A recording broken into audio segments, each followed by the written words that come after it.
welcome back, and we are going on another adventure in the review area, and we are heading over to Epic Encounters, which is a really cool box that you can get with a giant dinosaur in it.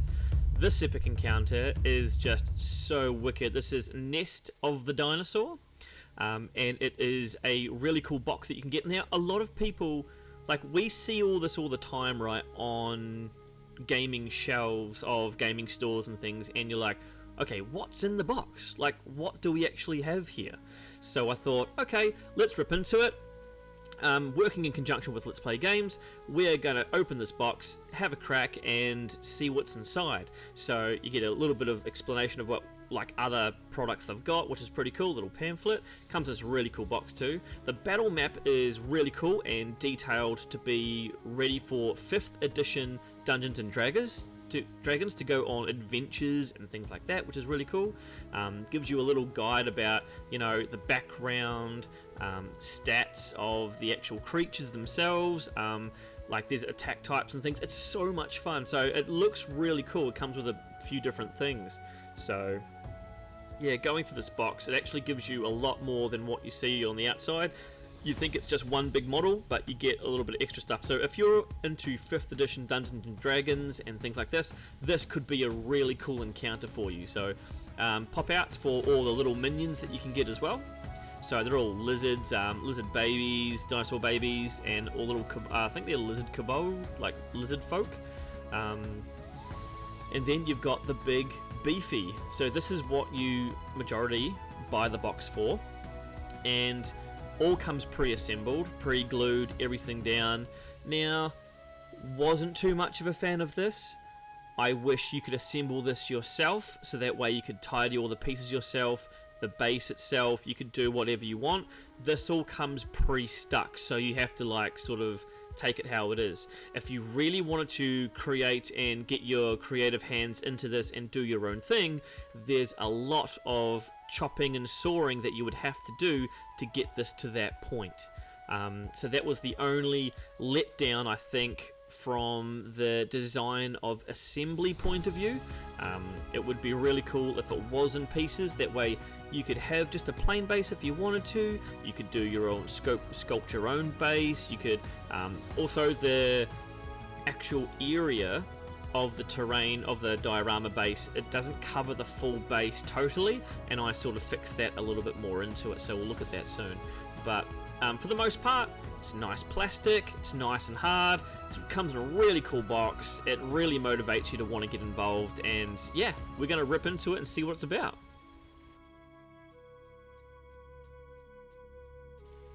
So first up, we're just going to clean some of these pieces here. Got my brush out. It was a little bit dusty, so I just got a brush out, just like one of the large dry brushes, to get the dust off and get it ready for just making sure I can see everything that I do want to cut back or fix some mold lines up, etc. like that. So just getting your brush out and just giving a little bit of a dust down, gets all the excess off, and then you're sort of ready to rock and roll for all your sculpting. So the mold lines weren't many. Some of them were just in really annoying places, and I even missed a couple, sadly, but it is what it is. It's a big model, and you're gonna not get everything, so it's maybe a little bit frustrating, but apart from that, it's fine. It was really, because it was all come pre-assembled, you know, you can just rip straight into it. Now this is where I fixed the area around the diorama base with, I thought I'd get a little bit of grit, PVA glue, and just put it all around it like my own little Mod Podge part.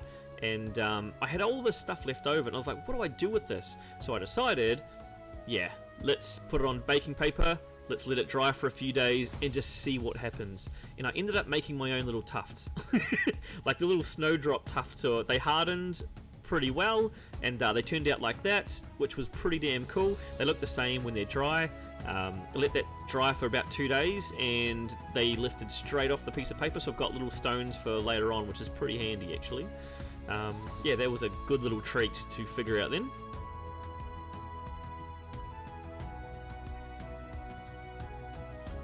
Now, because this guy's so big, there's, to dry brush this model, for all those dry brushes out there, really fun. Like, you can get a lot of detail even if you just did dry brushing on its own. Like, if you did dry brush on its own and just dealt with it that way, it would actually come up really nice. And as you can see, the edge of the base now, so the edge of the base with the modeling stuff I did, it's now out to the edge of the base and just ties the model with sand, which made it feel so much better. Now, as we put all the base coats are now on, so I just did all the base coats just to, you know, see what colors I actually wanted in the skin, what colors I wanted on the scales, and then to really bring that detail out, because it is such a big model with big scales, big cracks, big, like, you know, wrinkles all over his body. This deserved like a big heavy wash, so that's what I went to. I just went for a nice big wash over this boy, and come up a treat. It just brought out all the details, all the high areas for me. I was now really looking forward to getting stuck in with some layering. So just soaked this guy essentially a little bit too much, but hey, that wash the dirty wash I used there from Army Painter is just, I think it's deep tone or something. It's just so good. It's just fantastic. It just makes all that lower area nice and dark for me. All those cracks and crevices, it's now ready for me to highlight. And I can just see all the details popping off this guy, and it was just all the dry brushing really pops after that wash, as you can see.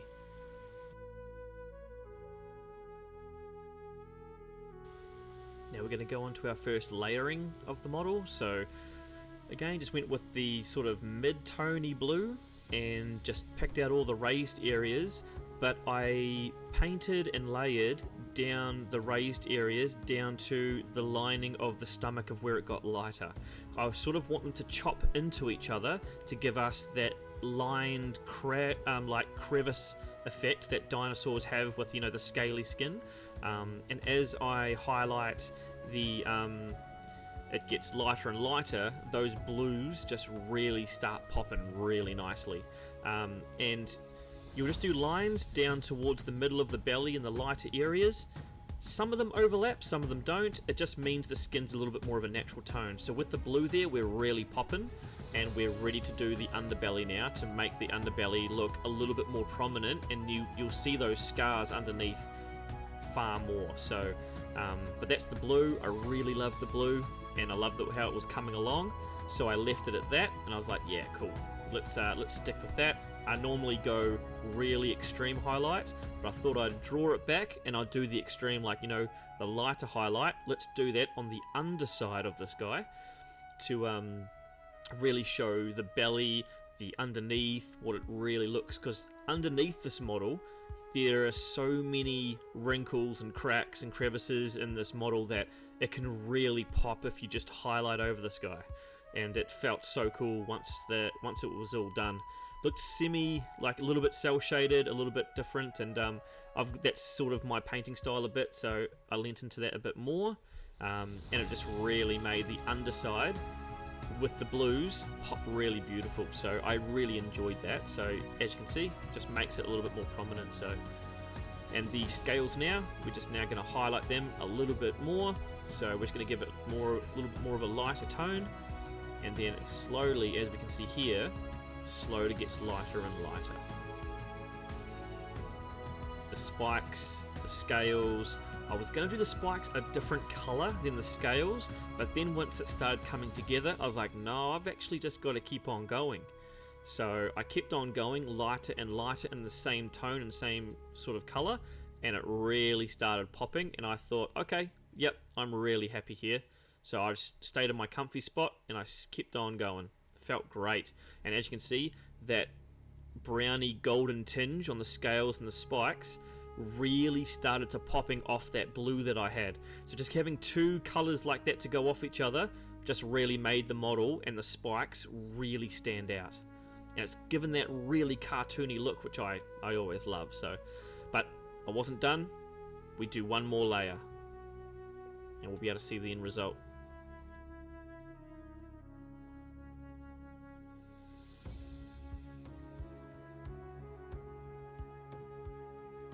So you can see here with the contrasting of the blue with the yellowy scales that I've gone for, because I've painted the blues in between the cracks and crevices of each scale, they pop more than what they would if I blended that brown underneath with the scales. So those scales there have got 3 browns in them. So you got your base brown, your next brown, and then I decided to go for the third brown, like a bit more of a tan color, yellowy tan, to really make it pop. And that's where I was really comfortable. I could have gone further. I decided to stay because I actually really loved the tone. Now I wanted to take the mouth and the fragile areas around the face back just a tad, so the purple on the inside and around the gums and things, I decided to just dilute down a bit with some black wash, darken it up, just make it have it look a little bit more depth. And then when the layering came in, we had a little bit more of a contrast in the actual areas. The nostrils were quite prominent as well. Again, went for the nostrils as well. So, and then we can start layering up. As we layer up around the mouth, the teeth, everything like that, because we darken those shades down, everything else here is now going to pop right quite properly. So also, what's the biggest weapon this guy has, right? His teeth. So because I wanted to make these nice and bright, these have to have like their own defining feature, and they have to really make this guy look menacing.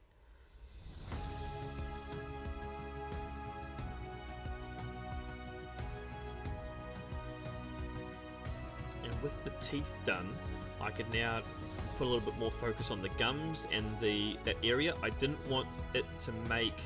It's quite a really cool part of the model. I really liked the gums and the inner jaw of where it connected the bottom and upper.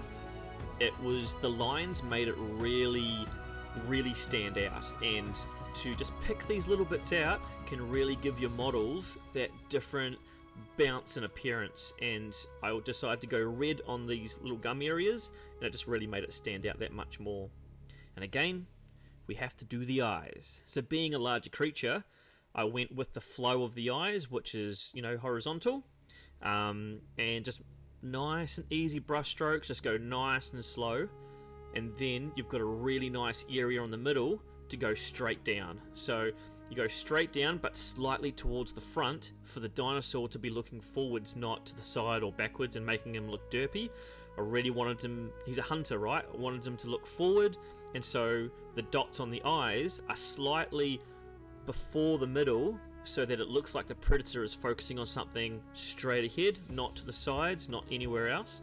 They're a bit more focused. So not sure if you can see there, but yeah, he's looking a bit more forward than he is sideways or anything like that. So eyes can be quite tricky, but working with such big models, it can really help you train doing your eyes and things, because it can really help you lock in with those larger eye sockets.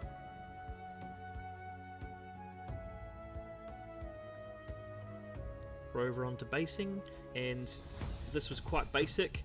I wanted to just give this a bit of a dry brush, look at like a dusted down look, as most of the layering of the lizard on the dinosaur itself, it's more of a lizard creature than its background. Its background's more dusty, dry, all that sort of stuff. So this was more done with dirties, dry brushing, different techniques to show how smooth and different the dinosaur is to its background, yet it melds in with the background so well with camouflage. But it also gives the model a really good contrast. Now, I didn't add anything else to the base. I want to show you guys what you can do with just the model. So I did do the base so it goes up to the edge of the base, that's fine, but I didn't want to put any flock, any tufts, anything like that on. I want to show you what you can do just with the model. So, but yeah, I did do the edges of the bases so it would go out, but that's alright. I just didn't like the unfinished look of having the base rim go all the way around it, so I just tidied that up a bit. But the dirty wash, again, same wash I used on the dinosaur. That dark tone from Army Painter is fantastic.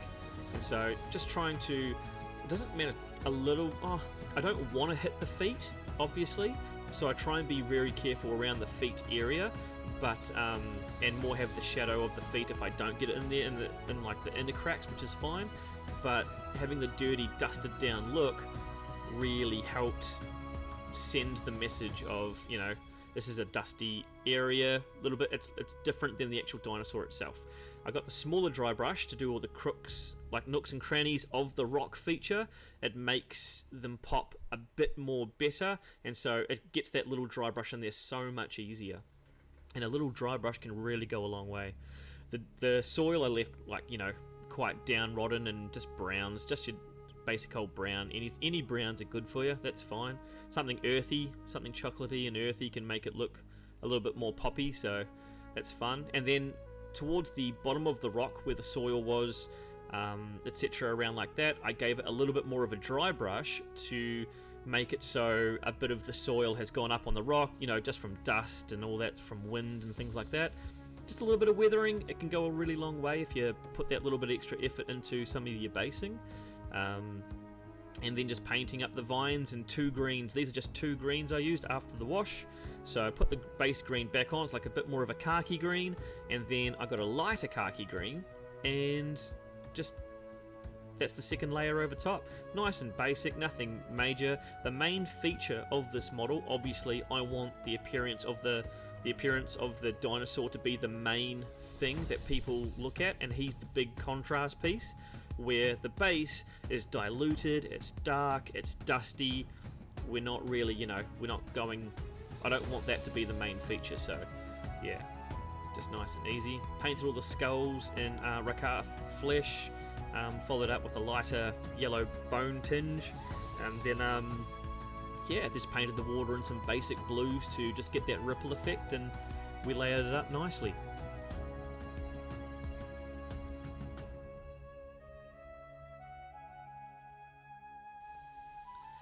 So after painting this guy up, what's he like? I think he's fantastic. I think he's got a lot of cool features on him to try some different painting techniques, display techniques, putting him into cool dioramas. I think he's got a lot of game for everything. Yeah, I think he's fantastic. And Let's Play Games distribute this guy all around Australia. You can find him roughly for about $60 to $90, depending on where you're shopping and what you want to go for. But thoroughly, really cool investment, and gives you a bunch of stuff if you're a D&D player as well. So yeah, thumbs up. This is a fantastic model, and I really look forward to seeing other people have their own take on this. So thank you so much, and cheers for watching, guys. Let's check out the finished project.